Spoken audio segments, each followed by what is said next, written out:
ജന്തർ മന്തർ പ്രതിഷേധത്തിൽ ക്രിമിനൽ പശ്ചാത്തലമുള്ള 989 പേരുടെ വിവരങ്ങൾ തേടി Delhi police.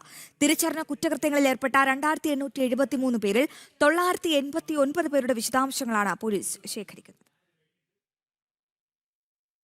Jantar മന്ദറിൽ cockroach Janata party നടത്തിയ പ്രതിഷേധത്തിൽ പങ്കെടുത്ത ക്രിമിനൽ പശ്ചാത്തലമുള്ളവരുടെ വിവരങ്ങളാണ് ഡൽഹി പോലീസ് ശേഖരിക്കുന്നത്.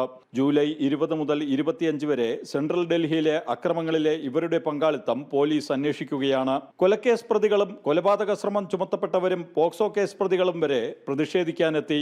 ഇത് സംബന്ധിച്ച വിവരങ്ങൾ ശേഖരിച്ചതിന് ശേഷമാണ് ഗുരുതര സ്വഭാവമുള്ള കുറ്റകൃത്യങ്ങളിൽ ഏർപ്പെട്ടവരെ തിരിച്ചറിഞ്ഞ് അവരെക്കുറിച്ചുള്ള വിവരശേഖരണം പ്രത്യേകം നടത്തുന്നത്. ഡൽഹി പോലീസിന്റെ ഫേഷ്യൽ റെക്കഗ്നിഷൻ സംവിധാനം വഴിയാണ് ഇവരെ കണ്ടെത്തിയത്. അതേസമയം ഈ സംവിധാനം സ്വകാര്യതയുടെ ലംഘനമാണെന്ന ആരോപണവുമായി ചിലർ രംഗത്ത് വന്നിട്ടുണ്ട്. ഭീകരവാദത്തെ പോലും വെള്ളപൂശുന്ന സാമൂഹ്യ പ്രവർത്തകരെന്നും മനുഷ്യാവകാശ സംരക്ഷകരെന്നും അവകാശപ്പെടുന്നവരാണ് ഇതിനെതിരെ രംഗത്ത് വന്നത്.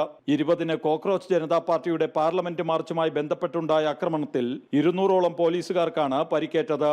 ജനം, ഡൽഹി.